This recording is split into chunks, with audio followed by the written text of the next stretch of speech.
네, 오세훈 서울시장과 명태균 씨의 관계에 대한 의문부호가 계속 찍히고 있는데요. 김병민 서울시 정무부시장 연결해서 관련 이야기 나눠보겠습니다. 나와 계시죠? 예, 안녕하세요. 네, 반갑습니다. 오랜만에 인터뷰 모셨네요. 네, 현장 가서 얼굴 뵈야 되는데 전화로 목소리 듣습니다. 잘 지내고 계시죠? 예, 나중에 한번 불러주시면 가서 인사드리겠습니다. 그러게요. 일단 지금 그 본질문 들어오기 전에 지금 폭설이 이틀 연속 내렸고 예, 지금 뭐 정전 사태도 있었고 단수도 있었는데 어떻게 좀 상황은 다 정리가 됐습니까?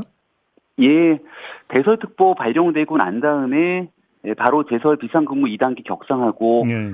공무원 1만 명이 넘는 인력 또 1936대의 제설 장비 투입해서 강설에 대응을 해왔고요. 네. 현재는 많은 부분들이 다 정리가 돼 있다 이렇게 생각이 듭니다. 이런 폭설이 내릴 때 제일 중요한 건 시민의 교통 불편 문제를 해결하는 일일 텐데 그렇죠. 일단 그런 면에 최선을 다해서 혼잡 예방을 위해 많은 노력을 기울여 왔고 또 현장서 있어 보니까 이런 폭설이 있을 때 거의 밤을 새가면서 이 공무원분들이 일하는 모습을 봤습니다. 그럼요. 네. 예. 아무튼 네, 다음에 큰 도로는 제설 작업이 좀 된 것 같은데 예. 이면도로 이런 데 보면 아직은 좀 덜 돼 있는 것 같고요. 특히 이제 이 습설 때문에 뭐 가지를 넘어서 나무가 쓰러지고 이런 경우가 꽤 있었는데 아직도 방치돼 맞습니다. 있는 경우가 좀 종종 있더라고요. 눈에 보이던데 최선을 다해 조금만 더 복구하기 노력을 더 하겠습니다. 네, 신경 써주시길 부탁드리겠습니다. 자, 오세훈 시장과 명태균 씨의 관계에 대한 좀 질문을 좀 드렸으면 좋겠는데요. 예. 혹시 이 문제가 제기된 후에 오세훈 시장과 좀 자세하게 얘기를 좀 나눠 보셨어요, 부시장님? 그럼요. 제가 월요일자에 라디오 방송 등에 나가서 상황들을 쭉 설명을 드린 적이 있고요. 네. 화요일에는 서울시장께서 직접 기자들의 질문이 있어서 관련된 내용들을 국민들 앞에 설명했는데 그런 전체적인 과정에서 내용도 충분히 들었고 사실관계 확인했습니다. 바로 이제 오세훈 시장이 기자들한테 설명하기를 2021년 1월 중하순쯤에 김영선 의원의 소개로 2번 만난 것이 끝이다 이렇게 설명을 했잖아요. 예. 근데 저희가 그 강혜경 씨 변호인인 노영희 변호사하고 인터뷰를 했는데 노영희 변호사는 보궐선거 직전에 강혜경 씨가 김영선 의원과 함께 오세훈 시장을 직접 만나서 인사한 적이 있다. 이렇게 지금 이야기를 했거든요. 저희 인터뷰에서. 그러면 명태균 씨 그때 명태균 씨는 다른 데서 기다리고 있었다고 이제 이야기를 했었는데 그러면 명태균 씨 측과는 계속 왕래를 했었다고 봐야 되는 거 아닙니까? 이게 지금 나와서 얘기하는 거 보면 강혜경 씨 일방적인 발언들만 확인되지 않은 일방적인 발언들을 쏟아내고 있는데요. 4.7 보궐선거를 한번 상상하고 생각해 보십시오. 그 당시 뉴스를 보면 4.7 보궐선거 하루 동안 얼마나 많은 유세 현장들을 다녔는지는 아마 그 당시 선거를 기억하고 경험하셨던 분들은 다 아실 겁니다. 그 당시 4.7 보궐선거는 정권 교체로 가는 교두보에 있었던 선거이기 때문에 단순히 서울시에 계신 분들만 선거를 치렀던 게 아니라 전국에 있는 국회의원, 보좌관들, 지방의원들이 함께 서울에 와서 선거를 치렀기 때문에 정말 캠프는 인산인해를 이뤘고 엄청나게 많은 일들이 진행이 되고 있었거든요. 거기에 선거 바로 직전에 강혜경 씨가 본인이 누군지를 어떻게 알겠습니까? 더군다나 그 얘기를 들어보면 더 황당한 건 명태균 씨는 들어오지 못하고 밖에서 기다렸다는 건데 그 내용이 저희가 이야기하고 있는 것처럼 명태균 씨가 엉뚱한 행동들을 했기 때문에 끊어냈다. 그리고 관계를 이어가지 않았다라는 것들을 오히려 입증하는 일 아닙니까? 근데 강혜경 씨 혼자 갔다면 지금 부시장님의 말씀이 성립이 될 수 있는데 김영선 의원과 같이 갔다는 거거든요. 김영선 의원 같은 경우는 전직 국회의원이고 또 나중에 국회의원으로 당선된 사람이기 때문에 김영선 의원과의 관계를 단절시킬 수는 없는 일이겠죠. 그리고 그 김영선 의원이 찾아왔다 한들 앞서 제가 말씀드렸던 것처럼 엄청나게 많은 사람들이 오가는 과정에 한 명이었겠지. 그게 지금 이루어지고 있는 일련의 사건과 도대체 어떤 인연이 있는 건지 알 수가 없고요. 노영희 변호사께서 아마 이 강혜경 씨를 대리하면서 많은 얘기들을 하고 있는 걸 듣고 있는데요. 일단 강혜경 씨의 사실과 다른 발언들이 너무 많고 그리고 이 노영희 변호사 같은 경우도 이 법률 대리인으로 현재 활동을 하고 계시겠습니다만 명백하게 정당에서 활동하고 있는 정당인 아닌 그 정당에서 소나무당 등을 통해 활동하고 있는 정치적 활동들을 해가고 있기 때문에 이거 단순하게 법률 대리의 문제만으로 지켜보기는 매우 어렵다는 판단하고 있습니다. 알겠습니다. 그러면 노영희 변호사 말 말고 예. 김한정 씨 녹취록이 여러 건이 공개가 됐는데 김한정 씨가 이런 말을 합니다. 오세훈 시장이 명태균 씨를 만나보라고 시켰다. 그럼 이 말은 어떻게 이해를 해야 되는 걸까요? 김한정 씨가 쏟아냈던 여러 녹취 중에 일정 부분들이 툭툭 던져 나옵니다. 예. 그 김한정 씨의 말을 있는 그대로 신뢰할 수 있겠는가 이런 생각을 먼저 전제해서 얘기를 드리고 싶고요. 김한정 씨가 해왔던 일련의 행동들이 있게 되는데 앞서 설명드린 것처럼 오세훈 서울시장과 캠프가 이 김한정 씨가 했던 행동들과 내용들에 대해서 알지 못하는 게 너무나 많습니다. 그리고 뒷단에 강혜경 씨의 워딩이나 이 강혜경 씨와 김한정 씨의 관계를 보면 돈을 빌려달라고 얘기를 하거나 아니면 강혜경 씨의 말을 들어보니까 김한정 씨가 여론조사 회사에 같이 하자고 하는 등 굉장히 친밀한 관계를 쭉 이어왔던 모습들을 볼 수 있거든요. 그래서 김한정 씨 말 한마디를 가지고 그거를 어떻게 의유라고 규정할 수 있겠는가? 전혀 동의하기가 어렵습니다. 그럼 부시장님 좀 정리를 해주시고 오세훈 시장과 김한정 씨는 어떤 관계였습니까? 아마 화요일 오세훈 서울시장이 직접 발언으로도 설명을 했는데요. 과거 무상급식을 통해서 인연을 맺게 됐던 사람이고 그리고 정치적 휴지기를 비롯해서 정치라는 과정에 주변에 오세훈 서울시장을 돕겠다는 많은 사람들이 있었을 텐데 그런 사람 중에 한 명이었습니다. 그런데 4.7 보궐선거를 앞두고 명태균 씨가 찾아왔다가 오히려 캠프와 큰 갈등을 일으키고 엉뚱한 여론조사 얘기를 하니까 이른바 쫓아내다시피 이 명태균 씨와 다시는 보지 않게 된 것 아닙니까? 근데 그 과정에서 명태균 씨와 김한정 씨가 동향 등의 이유로 친해졌다는 것이고 그리고 그 사람들끼리 이 오세훈 서울시장과 명태균 씨의 전혀 관계가 없음에도 불구하고 꽤 오랜 시간의 인연을 이어가게 되죠. 잠깐만요. 부시장님 제가 여쭤보는 건 그러면 좁힐게요. 질문을. 그 사실 보궐 그 선거 과정에서 캠프가 꾸려졌잖아요. 그러면 김한정 씨는 캠프에서 뭔가 구체적인 역할을 했던 사람입니까? 아닙니다. 아닙니까? 예. 그러면 캠프 들락거린 적도 별로 없었습니까? 캠프라는 건 캠프의 주요 역할에 맞춰서 일을 하는 사람들이 있기 마련이죠. 그리고 어느 선거든지 간에 캠프가 구성되면 캠프에서 역할을 하지 않더라도 끊임없이 그 캠프에 와서 사람들 얼굴을 보거나 이르는 또 주변의 인물들이 있습니다. 그런 주변의 인물로서 김한정 씨가 일부 활동을 했을지는 모르겠으나 그 또한 김한정 씨가 그 당시 캠프를 총괄했던 강철원 정무부시장과 관계가 썩 좋지가 않았습니다. 그래서 강철원 전 정무부시장 그 캠프를 총괄하고 운영했던 당시에 이 실질적인 내용들은 강철원 당시 정무부시장이 총괄하고 있었기 때문에 그 당시에도 역시 김한정 씨는 캠프에서 역할하지 못했다라는 것을 분명히 확인했습니다. 그 며칠 전에 뉴스에 영상이 하나가 공개가 됐는데요. 오세훈 당시 후보가 이제 서울시장 보궐선거에서 이제 승리가 그 확정되는 순간에 이제 많은 사람들이 앉아서 이제 개표방송 이런 거 보잖아요, 보통. 그런 영상을 떠올리시면 될 것 같은데 그 자리에 김한정 씨 모습이 있는 게 포착된 영상이 공개가 됐거든요. 그것도 그냥 여러 사람 중에 한 명 그냥 과도하게 의미 부여할 필요 없다 이렇게 보시는 겁니까? 아마 2022년도 보궐선거가 아닌 지방선거 영상이 아닐까 싶은데요. 개표 영상이 4.7 보궐선거가 있고 2022년 선거가 있지 않습니까?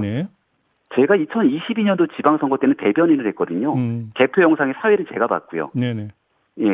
현장에 계셨던 분들은 얼굴을 모르는 사람들이 너무나 많습니다. 또 때로는 본인들이 좋아서 본인들이 활동하는 사람들도 개표 현장에 보면 줄을 와서 앉아있는 게 기본적인 일들이겠죠. 그래요. 자, 이 점은 어떻게 보십니까? 그 김한정 씨가 주도적으로 꾸렸던 공정과 상생학교 아시죠? 부시장님. 알고 있습니다. 이 이사진이 모두 7명인데 이 가운데 5명이 그 나중에 그 오세훈 서울시장이 된 다음에 서울시 산하기관의 뭐 간부나 이런 걸로 갔고 그다음에 오세훈 캠프에서 중요한 역할을 했었다라는 지금 보도가 나왔습니다. 이거는 우연의 일치일까요? 이 공정과 상생학교라는 건 첫 번째로 말씀드리고 싶은 건 오세훈 서울시장과 무관한 여기 김한정 씨를 비롯한 이 사람들의 관계성 속에서 뭔가를 만들었던 것으로 보이고요. 첫 번째. 그리고 뒤늦게 이 사실을 알고 나서 이거는 오세훈 서울시장을 위한 일 아니냐라는 오해를 받을 수 있기 때문에 이런 활동을 하지 않았으면 좋겠다고 강하게 얘기를 해서 그 다음 이 공정과 상생학교는 설립 이후로 활동을 하지 않은 것으로 알고 있습니다. 여기서 얘기 드릴 수 있는 건 첫 번째, 김한정 씨가 뭔가의 이야기를 득하고 나서 움직이는 인물이 아니라 스스로 혼자서 이런 무리한 일들을 벌이면서 그 중간에 계속 만류하게 되는 상황들이 왔다는 것이 첫 번째고요. 두 번째 말씀 주셨던 내용들은 그 안에 있는 구성원들이 오세훈 서울시장과 관계가 있는 사람들이 아니냐 이런 얘기들인데 여기에 들어가 있는 수많은 사람들이 있는데 여기는 오세훈 서울시장과 관계가 있는 사람도 있고 서울시장뿐 아니라 국민의힘과 관계가 있는 수많은 사람들이 있습니다. 제가 말씀을 4.7 보궐선거의 성격을 규정해서 얘기 드렸는데요. 예. 저도 그 당시 비대위원으로 있었고 국민의힘에 있었던 사람이라면 4.7 보궐선거에 참여하지 않은 사람이 없을 정도로 정권 교체를 위한 교두보로 모두가 같이 역할을 했습니다. 그리고 여기에 들어가 있다는 사람들은 그 이전부터 시장과 관계를 맺어왔던 사람들도 있고요. 알겠습니다. 아무튼 요 관련 부분을 뉴스타파가 보도를 한 다음에 예. 이게 어떻게 된 건지 혹시 그 서울시 차원에서 혹시 나중에라도 조사는 좀 한번 해보셨습니까? 내용들을 확인해 봤습니다. 확인해 보셨습니까? 그러면 그 공정과 상생학교에 이사로 이름을 올렸던 캠프 인사들이 있지 않습니까? 예. 이분들이 언제부터 공정과 상생학교와 그 연결되었고 인연이 맺어졌는지 혹시 파악하셨습니까? 공정과 상생학교라는 건 말씀드린 것처럼 보궐선거 이후에 여러 사람들이 모여서 자신들의 정치 행동 뭐 어떤 목적인지는 명확하게 그 사람들의 마음을 알 수 없으나 만들었던 자기들만의 단체로 알고 있고요. 보궐선거 후에. 보궐선거 후에. 예. 그리고 그 단체의 설립 이후에 오해를 받을 수 있다는 이유 때문에 하지 않기를 강력하게 요구했고 그 이후로 어떤 활동도 진행된 적이 없습니다. 자. 그리고 이런 공정과 상생학교를 통해서 뭔가 서울시에 뭐 구체적인 무슨 사업이라든지 이런 것들이 개입된 것이 있느냐 라는 궁금증을 갖고 있는 사람들이 있어서 확인해 봤는데 전혀 그런 일들도 진행된 바가 없습니다. 그래요. 그러니까 공정과 상생학교가 2022년에 개교한 것으로 나왔더라고요. 그러니까 지금 부시장님이 말씀하신 대로 보궐선거 이후가 맞는데 근데 저희가 좀 인터넷을 뒤져보니까 공정과 상생학교 블로그가 있고 2019년 9월 6일자로 이 공정과 상생학교의 어떤 그 주소지 찾아오는 길이 올라가 있는 화면을 저희가 찾았거든요. 그러면 공식적으로 등록을 하고 개교를 한 것은 그 이후의 일일지 모르겠으나 실제로 공정과 상생학교가 운영이 된 것은 보궐선거 전이다라는 추정이 가능하거든요. 혹시 이 점은 확인해 보셨습니까? 글쎄요. 2019년에 어떤 일들이 있었는지 알지는 못합니다. 그래요? 네. 자, 명확하게 그 본인들이 단체를 설립해서 활동했다라고 나와 있는 기록들을 확인했을 때 2022년 2월 달에 기록들을 확인했고 여기 나와 있는 건 이제 지금 이게 뉴스가 된 건 이렇지 않습니까? 김한정 씨가 이 공정과 상생학교라는 거 만들었는데 이 김한정 씨 사람들이 결국 서울시에 들어간 거 아니냐. 그 김한정 씨가 2년과 이 연을 계속해서 그 활용해서 가져간 것 아니냐. 이런 의구심에서 출발한 대목으로 알고 있습니다. 근데 이제 저희가 제가 설명드리고 있는 건 여기에 정치권 언저리에서 활동했던 수많은 사람들이 있고 거기에는 오세훈 서울시장을 이 과거 10년 동안 휴직에 도왔던 사람들도 있을 것이고 그런 사람들이 이 공정과 상생학교라는 틀에 2022년도에 같이 모여있는 것으로 보이는데 괜한 오해를 살 수 있기 때문에 이런 것들은 하지 않는 것이 좋겠다라고 강력하게 만류를 해서 추후에 확인한 뒤 이 활동은 전혀 이어간 바가 없다는 얘기를 그러니까 이제 보궐선거 뒤가 중요한 게 아니고 저는 앞부분에 대해서 여쭤보는 건데요. 하여간 그 부분 좀 한번 좀 확인 좀 부탁드리겠고요. 부시장님. 얼마든지 확인해 볼 수 있습니다. 알겠습니다. 확인 좀 부탁드리겠고. 그 아무튼 그 김한정 씨가 여론조사 비용을 대납을 했다는 의혹이 제기가 됐고 강혜경 씨는 비공표 여론조사를 13번 실시했다고 했고 김종인 비대위원장은 이 여론조사 결과를 비서가 출력해서 책상 위에 올려놓은 적이 있었다라는 점을 인정을 했는데요. 혹시 당시 비대위에서 이 여론조사 결과가 위원들 사이에서 공유가 되거나 참고 자료로 활용이 됐었을까요? 어떻게 알고 계십니까, 부시장님은? 단언컨대 제가 비상대책위원회로 있는 기간 동안 그리고 그 뒤에 대통령 선거 대변인 하는 동안 명태균이라는 이름 속자를 들어본 적도 없고 본 적도 없습니다. 미래한국연구소는요? 미래한국연구소라는 조직 자체도 저는 들어본 적이 없습니다.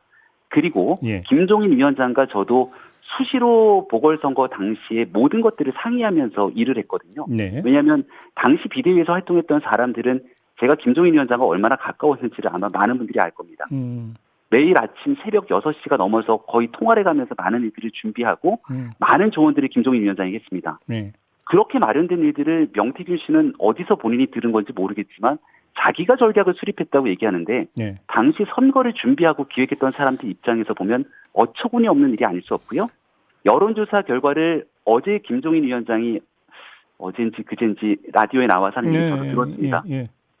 그래서 그 비서가 받아서 본인 책상 위에 놓여진 것을 제대로 보지 못했다 이렇게 얘기를 한 걸 봤는데요. 김종인 위원장께서 그런 비서를 통해서 내용들이 여론조사가 어떻게 진행되는지는 저희가 알 길이 없지만 적어도 당시 당의 공식적인 조직 내에서는 이런 여론조사를 받아본 적도 활용된 일도 없다는 점을 말씀드리고 바로 하나만 더 여쭤볼게요. 네. 김종인 위원장의 그 말을 역으로 추론을 하면 비서가 미래항공연구소라는 단체의 존재, 여론조사가 실시됐다는 걸 알았기 때문에 그 여론조사 결과를 받아서 출력을 해서 위원장 책상에 올려놓았다고 그 해석을 하는 게 상식 아니겠습니까? 그러면 최소한 김종인 위원장의 비서선에서는 미래항공연구소라는 존재와 여론조사가 실시됐다는 것을 인지하고 있었다고 봐야 되는 거 아니겠습니까? 그거는 김종인 위원장과 그 당시 비서를 통해서 확인한 일이겠죠. 네, 물론이죠. 저는 지금 서울시의 부시장으로 오세훈 서울시장에 관련된 일을 갖고 지금 인터뷰를 하고 있는데요. 거듭 말씀드리는 것은 처음에 나와서 강희경 씨가 얘기했던 수많은 일들이 있는데 여기에 이 오세훈 서울시장에게 이런 내용들이 전달됐을 것이다. 네네네. 이게 분명히 이 김종배 시선집중 라디오에 나와서 했던 얘기가 강희경은 본인이 여론조사에서 명태균에게 졌고 명태균이 오세훈에게 주는 것으로 알고 있다고 증언한 것이 팩트라고 합니다. 그러면 우리는 여론조사를 의뢰한 적도 없고 받아본 적도 없다고 분명하게 얘기하고 강희경 씨한테 거듭 주문하고 있거든요. 알겠습니다. 누구에게 줬는지 밝혀라. 그건 이제 다시 강혜경 씨를 통해서 재확인이 필요한 부분이다 이런 말씀이신 거죠? 이거를 지난주부터 계속 얘기를 하고 있습니다. 알겠습니다. 그리고 심지어 카카오톡으로 보고서를 넘겨준 것이 아닌가 생각한다. 뭐 이런 추측성 발언들이 난무하고 있는데 보시는 시민들께서 오해할 수 있습니다. 알겠습니다. 그래서 이런 일들에 대한 분명한 사실관계 확인들을 좀 정확하게 알리길 바라고 관련된 내용들이 바로 잡히기를 기대하고 있습니다. 저희도 크로스체크 차원에서 뭔가 추가 인터뷰를 좀 이어가도록 할게요. 부시장님. 오늘 말씀 여기까지 듣겠습니다. 고맙습니다. 네, 감사합니다. 네, 김병민 서울시 정무부시장이었습니다.